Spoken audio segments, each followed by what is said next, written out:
Hello everyone, welcome to a new transmission of your favorite new cast.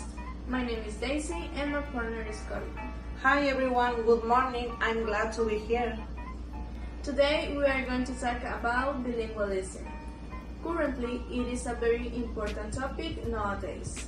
Bilingualism is the use of two languages in everyday life. Okay, Daisy, and why it happens?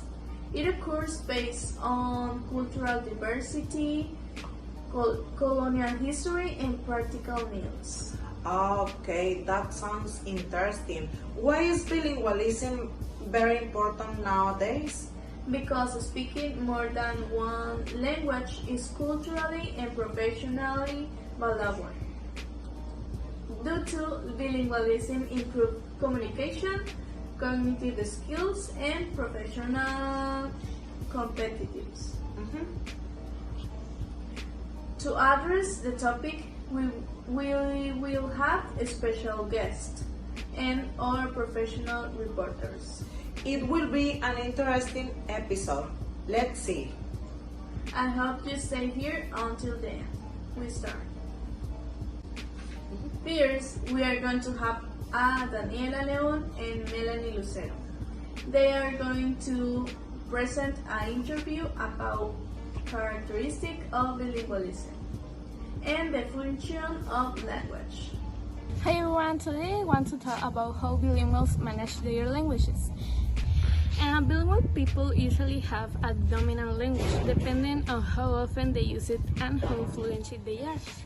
These levels can change during the life, so one language can get stronger while the other gets weaker. That's the wax and wane effect. When a bilingual stops using a language loss can happen. They might forget words, change their accent, or feel insecure when speaking. So bilinguals is always changing depending on use. Now we are gonna to do an interview with a student of this school. We are in Escuela Normal Superior. We are with Melanie. She's an student of this school. Well, today we are going to do an interview talking about function our languages. Yes? Yes. Well, for the first question, how do bilinguals use their different language across like domains? Okay, and they use each language for a specific purpose and in different contexts. Different areas of life often require different language. Okay. And for second question, what does the complementary and principle explain about bilingual fluency? Okay, a language is used in more domains because more fluent, while a language is used as fewer domains tends to stay weaker.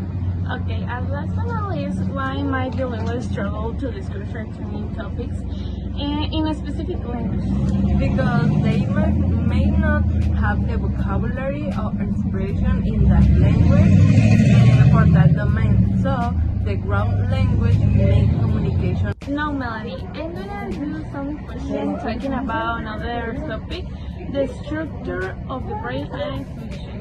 Well, do you know about this topic? Can I make you some questions? Yes. Okay. Where is the main function of Broca's area in the brain?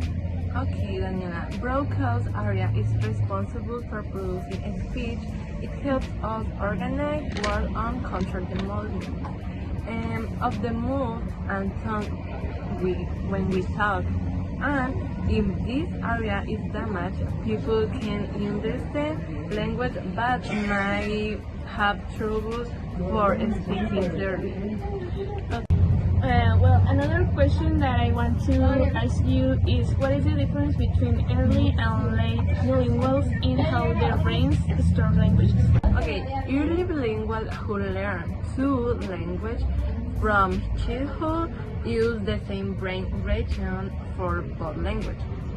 And late bilinguals who learn a second language and teenagers or adults store each language in different but nervy areas in the brain. To complement that information, I want to explain how the brain learns languages. Our brain is plastic, which means it can learn at any age. Adults can learn a second language too. The most effective method is listening and speaking at the same time, because it activates more areas of the brain. With good practice, the brain keeps adapting, and thanks our neurolinguistic, we understand better how language learning really works. Thank you for watching. See you in the next time. Do you like the interview? Of course, it was amazing, but there is more information. So now we are going to learn too much. Now I have the pleasure to present an important guest of our new cast. She is Naomi, and she is going to present a topic called language mode. Hi everyone, today I'm with the teacher Naomi. She is gonna talk to you about the language mood. What makes bilinguals move along the language mood continue? The person, topic, and situation can make them switch mood. What is the difference between monolingual and bilingual mode? Monolingual mode uses one language only, while bilingual mode keeps both active. What are the two main questions bilinguals ask? They ask which language to use and if the other one should be growing.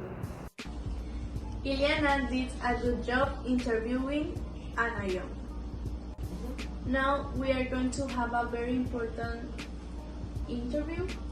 Our reporter Christian will do some questions to the important linguist Andres. Well, hi, my name is Andrew, and I'm going to talk about the monolingual mode. When bilinguals want to be in monolingual mode, they usually aim to deactivate the other language they speak, using only the language required by the situation or the interlocutor. However, there can be interferences, and interferences can be classified into static interferences and dynamic interferences. The static interferences are those who has permanent traces in their languages, for example, an accent, while dynamic interferences are those who are ephemeral, who are momentary sleep. They are momentary. That's it.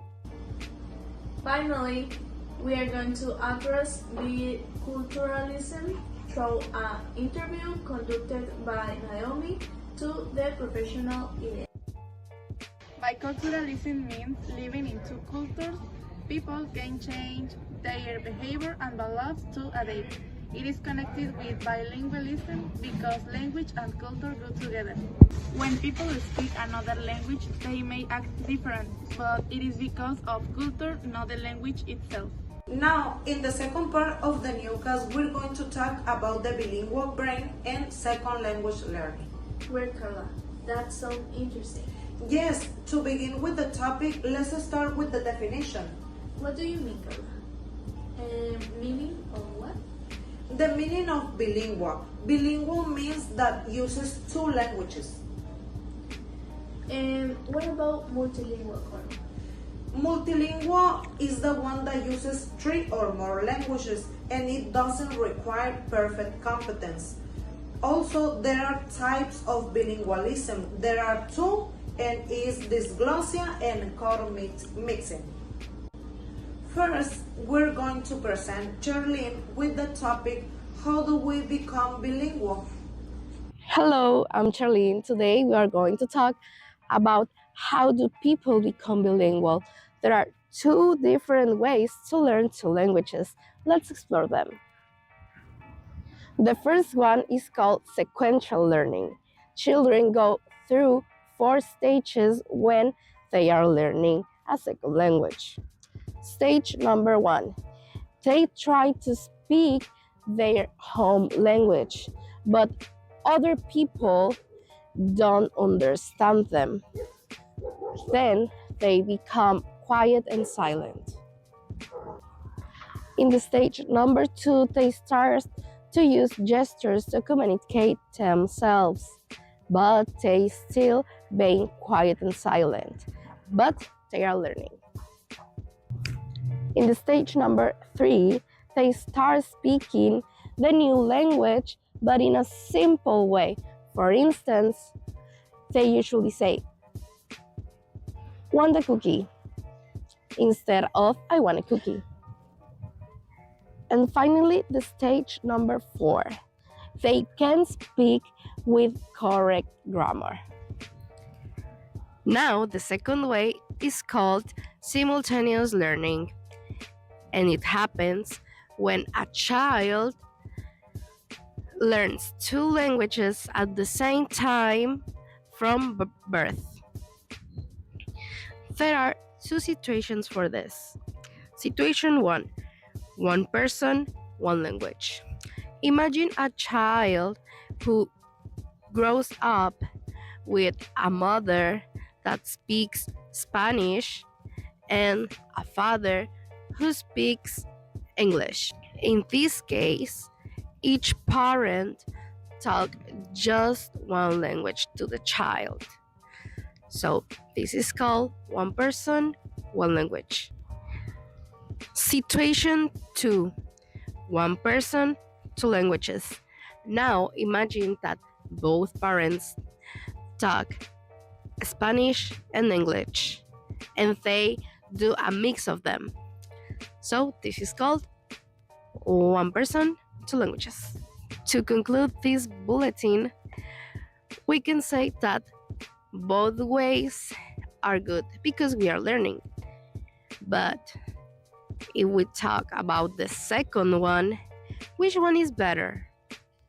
Well, research shows that one person, one language is more consistently.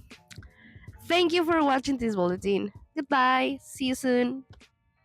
Subsequently, we have an interview from Christian to Andres with the topic Transfer Bilingual Brain and Educational Implications.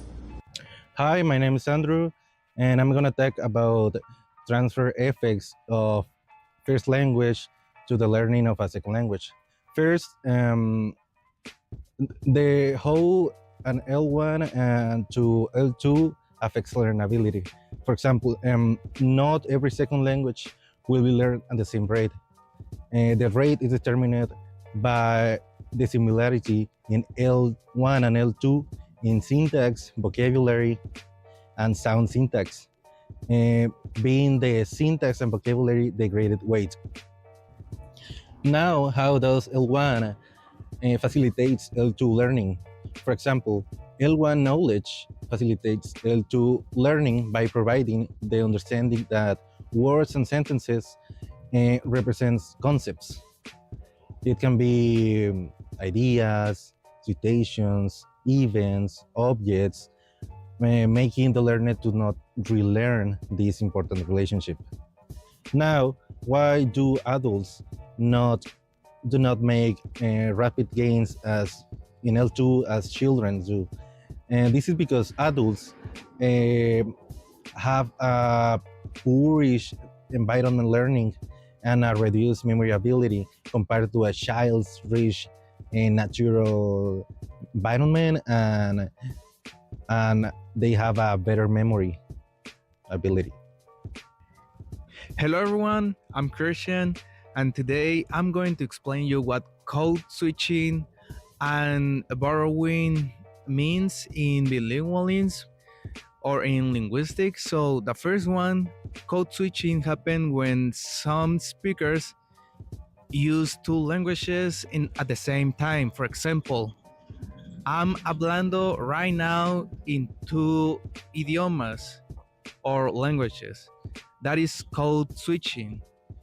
And borrowing happen when a language use words from another language, like lunch or lonche in Mexico or in Spanish, or truck to say troca. But also exists another phenomenon called interference. This could be a negative influence because can affect the grammar, the pronunciation, or many structures of the target language.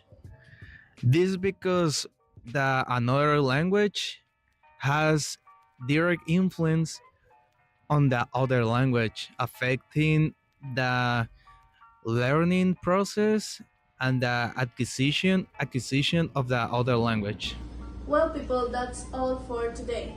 It was a pleasure to be here learning all these interesting topics. Thank you for watching the program. See you on the next transmission. Bye bye.